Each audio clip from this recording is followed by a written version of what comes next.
사람은 감정이 느끼는 대로 반응하는 경향이 있습니다. 예를 들면 다이어트를 하기 위해서 꾸준히 운동을 하겠다고 결심을 했는데 막상 운동할 시간이 되면 느낌이 별로 좋지 않아서 운동하려고 했던 계획을 캔슬할 때도 있습니다. 운전 중에 다른 차량이 레인을 갑자기 끼어들면 감정이 느끼는 대로 화를 내며 경적을 울리기도 합니다. 매일 해야 하는 일들이 있는데 느낌이 안 좋아요. 그래서 느낌이 안 좋아서 오늘 이 일을 해야 되는데 그 일을 안 하는 겁니다. 누군가로부터 말로 공격을 받으면 감정이 느껴지는 대로 되받아쳐서 되갚아주기도 합니다. 이렇게 감정이 느끼는 대로 우리가 반응하고 행동하면 어떤 결과가 우리에게 찾아올 수 있겠습니까? 다이어트를 하기 위해서 운동을 하기로 했는데 운동하러 갈 시간에 느낌이 안 좋아요. 운동을 하지 않습니다. 그러면 몸은 점점 비만해지고 여러 가지 질병에 걸릴 위험이 있습니다. 자, 운전 중에 갑자기 레인에 끼어든 차량을 보고 감정이 느끼는 대로 그렇게 경적을 울리며 화를 내며 소리를 치면 상대방 운전자와 다툼을 하게 되고 또한 본인은 자신의 내면이 거칠어지게 됩니다.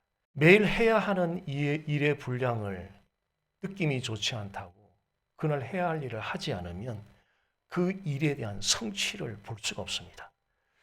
누군가로부터 말에 공격을 받았을 때 감정이 느껴지는 대로 배로 더 거세게 갚아준다면 그 사람과의 관계는 치명적인 그런 깨어짐을 경험하게 될 것입니다. 한마디로 감정이 느끼는 대로 우리가 반응을 하면, 감정이 느끼는 대로 행동을 하면 우리의 삶 전체가 뒤죽박죽 그냥 혼란스러워지게 된다는 거죠. 자, 그렇다면 감정이 느끼는 대로 반응하는 것 외에 우리에게 다른 선택은 없을까요? 감정이 느끼는 대로 반응하는 것은 우리 본능인데요.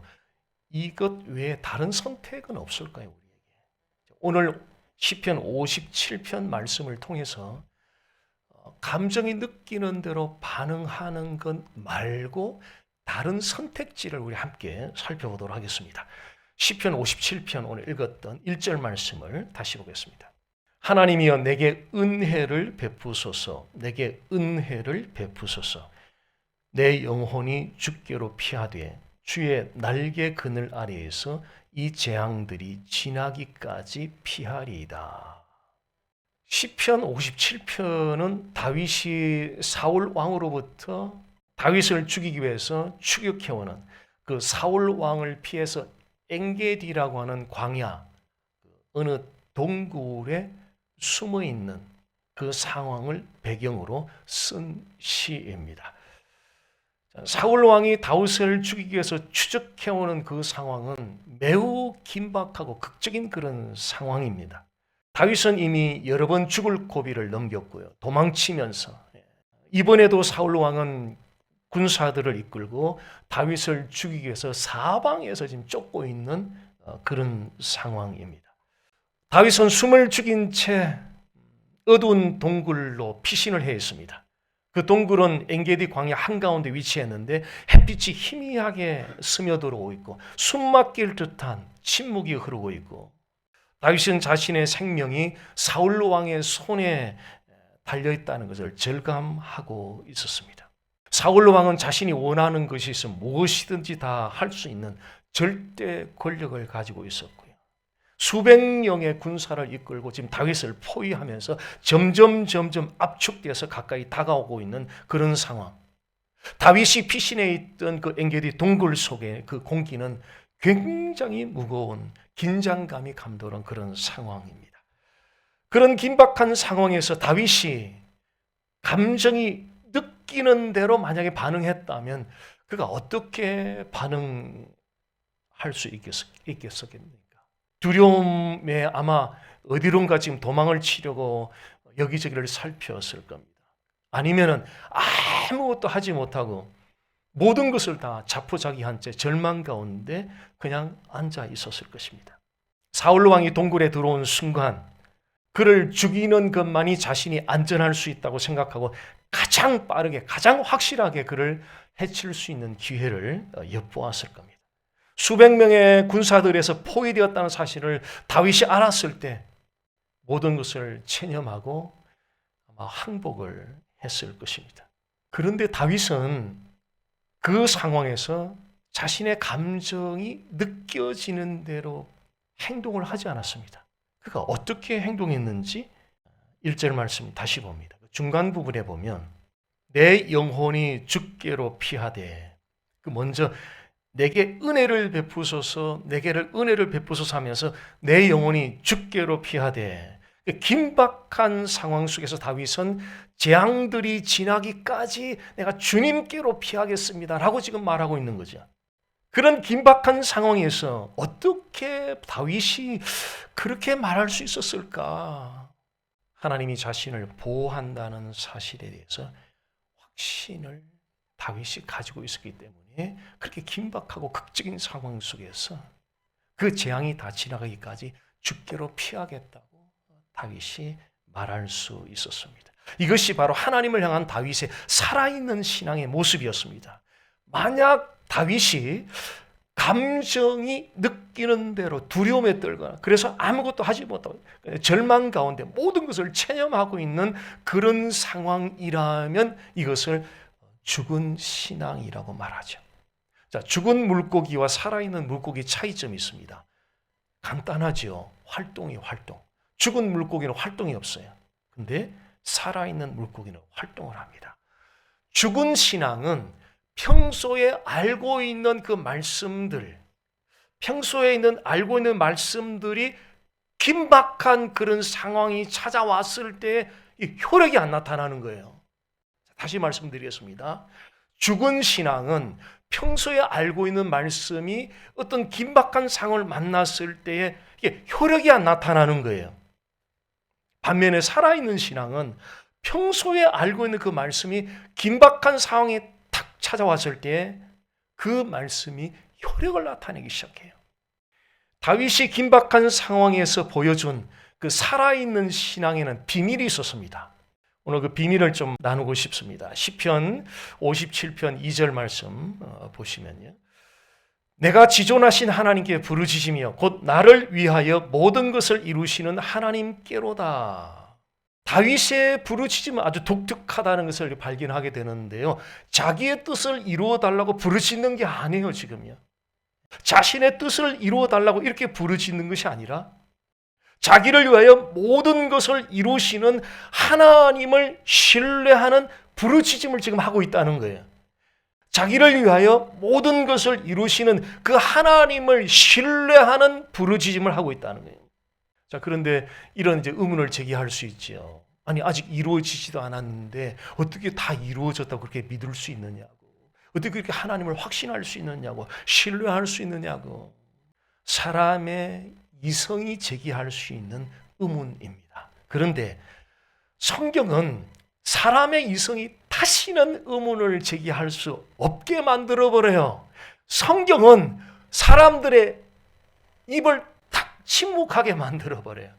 사람들의 이성이 더 이상 의문을 제기할 수 없도록 만드는 것이 바로 성경 말씀이다. 확실한 증거를 제공해 주는데 그 증거는 하나님께서 그리스도 안에서 우리를 위해서 행하신, 이루신 일입니다. 하나님이 그리스도 안에서 우리를 위해서 이루신 일이 무엇입니까? 십자가를 한번 상기해 보십시오. 하나님이 그리스도 안에서 나를 위하여 이루신 그 일, 이걸 잘 주목했으면 좋겠는데요. 여기서 지금의 파워도 그 2000년 전에 거기서 나오고 앞으로의 파워도 2000년 전에 하나님이 그리스도 안에서 행하신 그 일이 현재도 파워를 제공하고 앞으로도 파워를 제공하는 그곳이 2000년 전에 행한 그 사건 속에서 모든 파워가 다 제공된다는 거예요. 그래서 복음 하는 거예요. 십자가는 하나님께서 우리를 구원하기 위해서 독생자 예수를 십자가 죽음에 통째로 내어주신 장소입니다. 하나님의 성품 가운데 하나죠. 그 하나님의 성품은 영원토록 변하지 않아요. 어제나 오늘이나 내일이나 영원토록 그 성품은 변하지 않습니다. 2000년 전에 우리를 구원하기 위하여, 우리의 구원을 이루기 위하여 독생자 예수를 십자가에 피를 죽임당하는 그 자리에 통째로 내어주셨던 그 하나님, 어제나 오늘이나 내일이나 영원토록 그 성품이 변함없는 그분은 앞으로도 우리를 위하여 모든 것을 이루실 것입니다. 앞으로 여러분들을 위하여 이루실 그 하나님에 대한 신뢰가 약해질 때에 십자가를 한번 주목해 보십시오. 앞으로 아직 이루어지지 않았는데 어떻게 해야 그 하나님을 신뢰해? 그 신뢰가 약해질 때마다 십자가를 한번 주목해 보십시오. 그 십자가는 하나님이 우리의 구원을 이루기 위하여 독생자를 아낌없이 내어준 장소로서 그걸 보라는 거예요. 한번 보라는 거예요. 그렇게 한 것 그대로 앞으로도 똑같이 할 것이다. 그것을 신뢰할 수 있는 것은 그분의 성품은 어제나 오늘이나 영원토록 동일하시다는 거예요. 하나님이 독생자를 아낌없이 우리의 구원을 위해 내어주셨다면 그 하나님을 신뢰하기 위해서 더 이상 어떤 사인, 증표가 뭐가 더 필요해요? 뭐가 더 필요하느냐고요? 한 번 더 기적을 베풀어 달라고요? 이거보다 더 확실한 게 어디 있어요? 외아들을 통째로 내어준 그 증표보다 더 확실한 게 어디 있느냐고요? 없어요. 십자가에 달려 죽으신 외아들 예수만으로 그 하나님을 신뢰하기에 충분합니다. 그 모든 신뢰는 십자가를 토대로 우리에게 그 신뢰가 전달되는 것입니다. 그래서 The Cross, 십자가를 바라보라는 것입니다. 긴박한 상황 가운데서 평소에 알고 있던 말씀이 실제로 효력이 나타나게 하는 살아있는 신학의 그 비밀은 여러분의 구원하기 위해서 2000년 전에 독생자를 십자가 죽음에 아낌없이 내어주신 그 하나님을 지속적으로 인식하고 지속적으로 인식하는 것입니다. 성경에서 굉장히 중요한 단어 remember, 기억하라, 인식하라. 2000년 전에 하나님이 그렇게 하신 것처럼 너를 위해서 내일도 그렇게 할 거야. remember, 지속적으로 인식하는 거예요. 이게 기독교예요. 3절 말씀 보겠습니다. 그가 하늘에서 보내사 나를 삼키려는 자의 비방에서 나를 구원하실지라 셀라. 하나님이 그의 인자와 진리를 보내시리로다. 다윗은 지금 하나님께서 하늘에서 보내사 자기를 삼키려는 자의 비방에서 구원하실 것이라고 말하고 있습니다. 자, 이것은 다윗이 지금 긴박한 상황 속에서 하나님의 때를 기다리는 믿음을 보여주고 있는 거예요. 자, 하나님의 때를 기다리는 믿음, 이것이 바로 긴박한 상황 속에서 평소에 알고 있던 말씀이 실제로 효력이 나타나게 하는 살아있는 신앙의 비밀, 그 비밀이 바로 하나님의 때를 기다리는 믿음, 하나님의 때를 기다림에 인내하는 믿음이에요.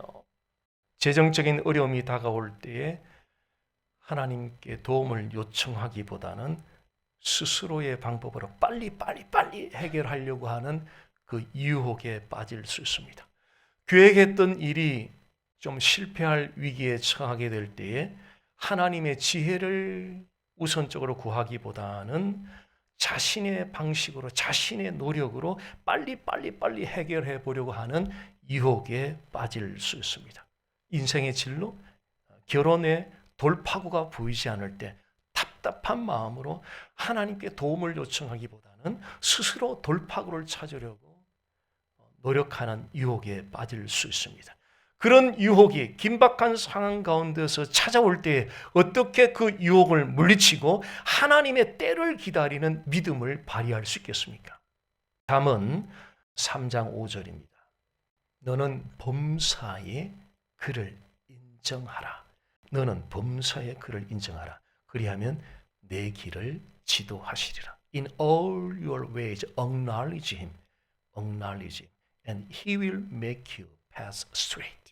너는 범사에 하나님을 인정하라는 말씀을 주목해 보십시오. 이 범사는 재정 문제, 추진하는 일의 문제, 건강 문제, 개인 문제, 가정 문제, 직장 문제, 비즈니스 문제, 모든 문제를 포함한 용어가 범사입니다. 그 범사에 하나님을 인정하라, 즉 모든 문제를 주관하시는 하나님을 인식하라는 거예요. 그리고 그 하나님을 전적으로 의존하라는 거예요. 자, 여기서 하나님의 도움을 우선적으로 구하기보다 혹은 감정이 느끼는 대로 일을 처리하고 싶은 유혹이 다가올 때마다 그 유혹을 물리치고 하나님의 때를 기다리는 믿음을 발휘하기 위한 지혜를 발견하는데요. 그 지혜는 뭐냐면 키워드가 두 개예요. 주관하는 것과 의존하는 거예요. God's sovereignty and complete dependence on God. 하나님이 주관하시는 것을 그리고 그분을 전적으로 신뢰, 의존하는 것. 주관과 의존. 긴박한 상황이 오면 이렇게 한번 선포해 보십시오. 나의 모든 문제를 하나님이 주관하신다. 그러므로 나는 하나님을 전적으로 의존한다. 나의 모든 문제를 하나님이 주관하신다. 나의 모든 문제를 하나님이 주관하신다. 답답할 때마다, 불안할 때마다, 두려울 때마다 하나님이 나의 모든 문제를 주관하신다. 그러므로 나는 하나님을 전적으로 의존한다. 나의 모든 문제를 하나님이 주관하신다. 그러므로 나는 전적으로 그 하나님을 의존한다.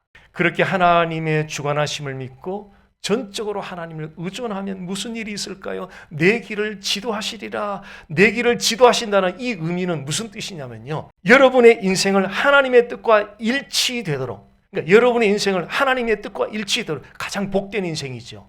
주인의 뜻과 일치되는 인생 가장 복된 거죠.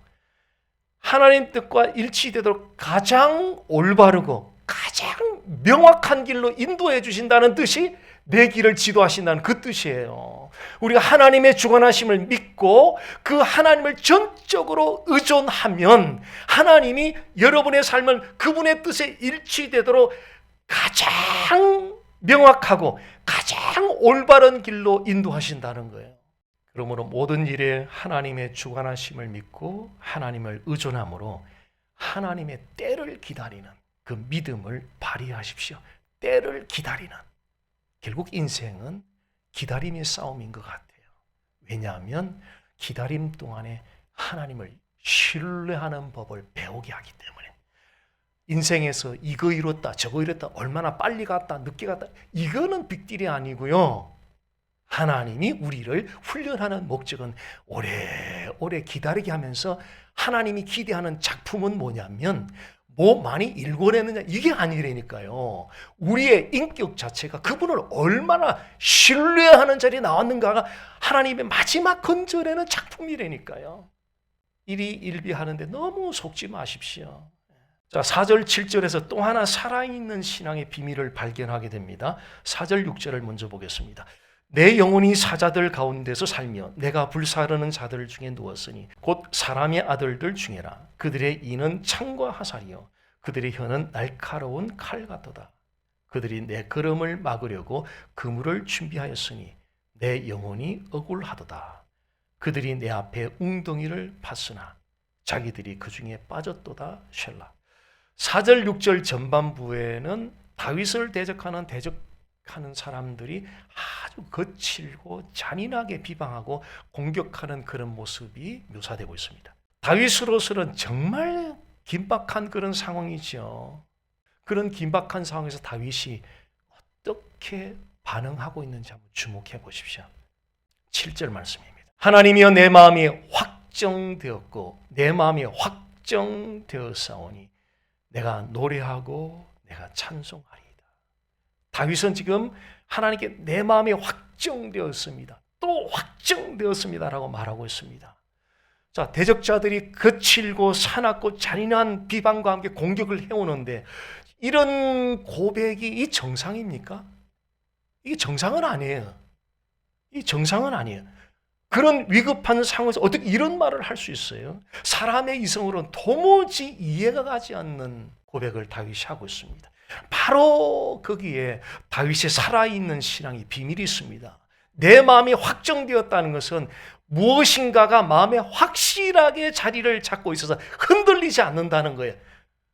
다윗 마음에 무엇인가가 확실하게 뿌리를 내리고 있어서 자리를 잡고 흔들리지 않는다는 거예요. 그러면 다윗의 마음에 뿌리를 깊이 내리고 확실하게 자리를 잡아서 다윗이 흔들리지 않게 하는 그 무엇, 그것이 뭐냐는 거예요. 자, 6절 후반부 말씀 보십시오. 그들이 내 앞에 웅덩이를 팠으나 자기들이 그 중에 빠졌도다. 즉 다윗을 대적하는 자들이 다윗을 죽이기 위해서 웅덩이를 팠는데 오히려 그 사람들이 오히려 그 웅덩이에 빠졌다는 거죠. 이것은 대적자들의 그 악한 계획을 무효화시키고 그들을 심판하시는 하나님의 공의를 보여주는 그런 사건입니다. 하나님의 공의는 거룩한 성품에 근거해서 악한 자에게는 심판을 하고 의로운 자에게는 상을 베푸시는 그것이 하나님의 공의의 성품입니다.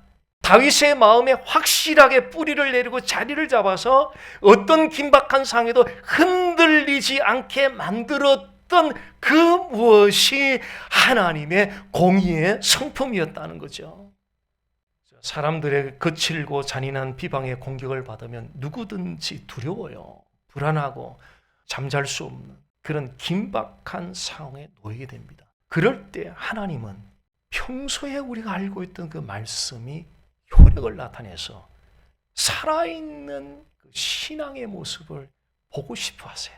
그런 긴박한 상황에서 살아있는 신앙을 위해 하나님의 그 공의의 성품을 믿음으로 악한 자는 심판하시고 의로운 자는 상을 베푸시는 하나님의 그 공의의 성품을 신뢰함으로 마음에 그 하나님의 공의의 성품이 확실하게 뿌리를 내리게, 확실하게 자리를 잡도록 하십시오.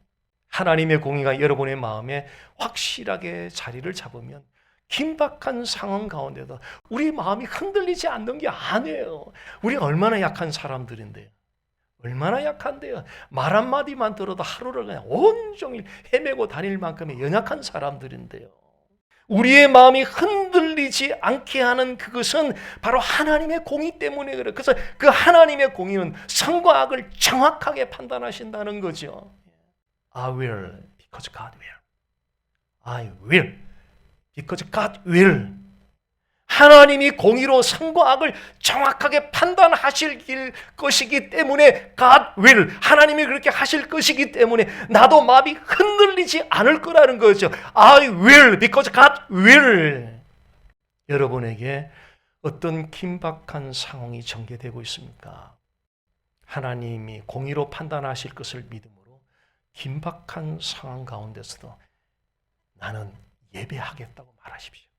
하나님이 공의로 판단하실 것을 믿음으로 긴박한 상황 가운데서도 나는 하나님을 찬양하겠다고 말하십시오.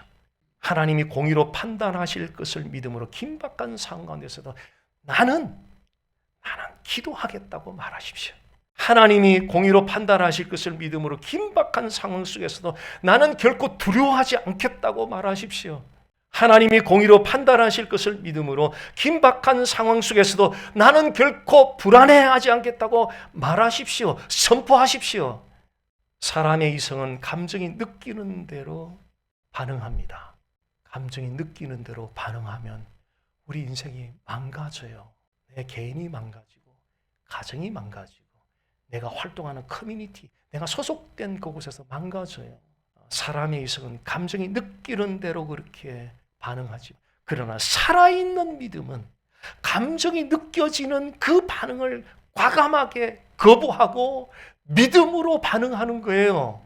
믿음으로 반응할 때 감정으로 느껴지는 대로 반응하지 않고 단호하게 거부하고 믿음으로 반응할 때 하나님이 그 인생을 빌드업 시켜주면 What a blessed life. 얼마나 이것이 복된 인생이 될 수 있겠습니까? 긴박한 상황 가운데서 하나님이 과거에 2000년 전에 무엇을 행하셨는가를 기억하십시오. 기독교의 비밀은 거기에 있어요. 세상은 자꾸 앞서 자꾸 진도 나가요. 자꾸 디벨롭 시켜요. 정치인들도 자꾸 공약을 내세워요. 근데 성경은, 기독교는 아니야. 옛날 옛날의 진리가 거기야, 거기가 리폼, 폼을 다시 하는 것. 거기로 돌아가야 세상을 비로소 업사이드 다운 변혁시킬 수가 있어. 세상 따라 보조 맞추다가는 절대 세상을 못 따라가. 교회는 그런 곳이 아니야. 기독교는 그런 곳이 아니야. 기독교는 옛날의 진리로 돌아가는 곳이야. 그래야 세상을 변혁시킬 수 있는 곳이야. 하나님이 과거에 행하셨던 그 십자가 사건, 그 사건처럼 하나님은 동일하게 여러분의 삶에도 그대로 행하실 줄로 믿습니다. 긴박한 상황 속에서 성급하게 행동하기보다는 사단이 정말 잘 사용하는 게 있어요. 긴박한 상황이 오면 우리가 성급해져 버려요. 성급하게 행동하기보다는 하나님의 타이밍을 기다리면서 죽이 되든 밥이 되든 하나님의 때를 기다리면서 인내하십시오. 긴박한 상황 속에서 하나님의 공의가 여러분의 마음에 뿌리를 내게 자리를 잡도록 하십시오. 그러면 하나님의 공의의 성품이 여러분의 마음을 홀드해서 hold fast, 결코 흔들리지 않도록 견고하게 지탱시켜 주실 것입니다. 살아있는 신앙으로 무장되어서 긴박한 상황 속에서도 말씀이 실제로 효력으로 나타나는, 평소에 아는 말씀이 실제 상황에 나타나지 않는, 활동되지 않는, 효력이 나타나는 이런 신앙 말고요, 이런 죽어있는 신앙 말고요, 평소에 알고 있는 그 말씀이 실제 케이스 속에 직접 연계되고 적용이 되어서 효력이 나타나는 살아있는 신앙, 그래서 정말 능력 있는 삶을 살게 되시기를 주님 이름으로 간절히 소원합니다.